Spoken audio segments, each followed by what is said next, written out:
Place à l'art et l'intelligence artificielle. Découvrons ensemble Machina Sapiens, l'exposition qui a été présentée à la conciergerie ayant marqué le sommet pour l'action sur l'intelligence artificielle dans le domaine de l'art. Cet événement unique montre comment l'intelligence artificielle s'intègre à la création artistique et influence notre quotidien. Son concept s'explique en 3 séquences, comme l'indique Franck Bouchard, responsable de l'exposition Machina Sapiens. Donc Machina Sapiens, c'est une exposition qui est un récit de ce qu'est l'intelligence artificielle à travers le regard et la vision des artistes qui utilisent de l'IA pour la plupart. Ce que j'ai souhaité faire en fait, c'est à partir d'une technologie qui est assez complexe à la fois dans son fonctionnement, dans ses impacts sociaux et existentiels, c'est de créer un récit assez le plus simple possible de ce qu'est l'IA. Et donc j'ai créé 3 séquences qui, la première, login, parle des interactions quotidiennes qu'on a avec des IA embarquées, à travers des selfies, à travers des prompts, à travers des captchas, à travers même des photos de manière générale. Et voilà, pour susciter en fait une sorte de prise de conscience que l'IA, c'est aussi à travers nous, dans nos actes quotidiens qu'elle se développe. La deuxième partie, le système de l'IA, part de l'idée que l'IA n'est pas simplement un concept, c'est aussi des infrastructures, c'est aussi une industrie, c'est aussi du travail humain, c'est aussi de l'énergie et des matières premières, avec des impacts voilà, sur les métiers, des impacts sociaux, des impacts écologiques qui sont importants. Et d'ailleurs, là, je suis présent devant la carte de l'IA générative qui a été en fait créée par un collectif catalan qui s'appelle Thaler Estampa. Dans la troisième partie, on est plus dans une fiction spéculative où la technologie reprend les caractéristiques du vivant. On est un peu dans une sorte de vallée de l'étrange où l'IA devient une forme d'altérité avec laquelle on va être amené à coexister. Cette exposition démontrait comment l'intelligence artificielle a intégré la création artistique. Et pour en parler, je suis en compagnie de ma collègue Amandine Nikumasao.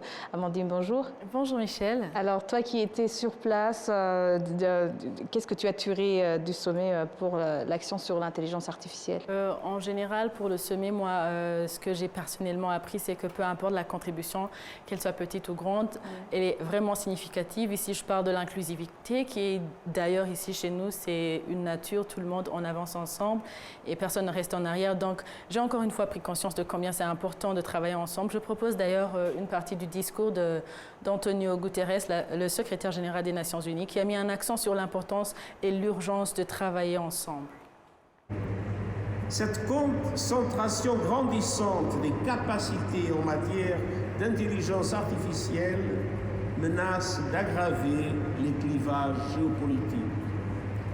Nous devons empêcher l'émergence d'un monde de nantis et de démunis de l'intelligence artificielle.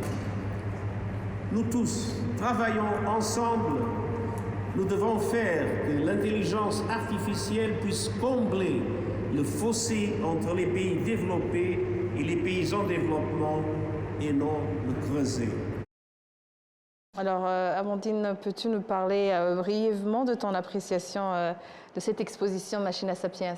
Pour moi, tout d'abord, il y a une partie des personnes qui étaient sur place qui avaient peur de l'intelligence artificielle, puisqu'il y avait une partie où on met une vidéo, on met des mots et on commence à parler à des gens qui ne sont plus là. Mais ce que j'ai tiré, c'est que si l'IA, on n'est pas éduqué, on ne peut pas se développer puisque l'IA est en train d'être... bien sûr, il doit y avoir une balance, un équilibre, parce que c'est un mal nécessaire. Alors moi, ce que j'ai tiré, c'est que ça peut être... l'intelligence artificielle peut être intégrée dans l'art et ça ne remplace pas la créativité ou bien l'authenticité, mais ça l'enrichit. Justement, en parlant de l'art et de la créativité, n'y a-t-il pas un risque, je dirais, de perdre l'originalité dans la créativité?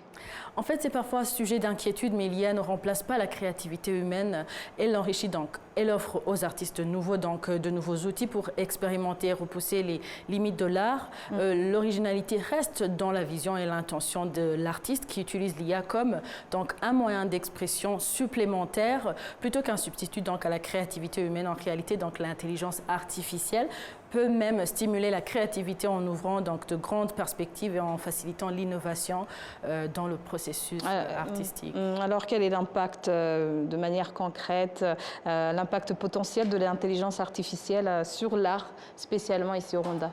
Enfin, ici au Rwanda, l'intelligence artificielle offre de nombreuses possibilités aux artistes rwandais et à générer donc de nouvelles formes d'art en musique, art visuel ou littérature, numériser et restaurer les œuvres traditionnelles pour leur conservation, intégrer l'intelligence artificielle dans l'éducation artistique avec des plateformes d'apprentissage adaptées et aussi explorer de nouveaux médias comme les installations interactives et les œuvres génératives.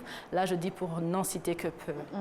Et Amandine, est-ce qu'on dirait tant que les artistes rwandais sont prêts à intégrer l'intelligence artificielle dans leur art? Moi, je dirais qu'ils ont déjà commencé, puisque tu te rappelles même avant, pendant la Covid, c'est là où est venue plus de création de contenu sur les réseaux sociaux et tout ça.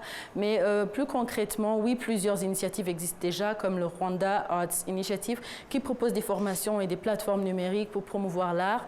Et donc, le pays dispose d'un environnement favorable pour développer les projets artistiques intégrant l'IA et aussi les infrastructures, en s'appuyant donc sur un écosystème technologique en plein essor. D'accord. Merci en tout cas Amandine pour cet éclairage.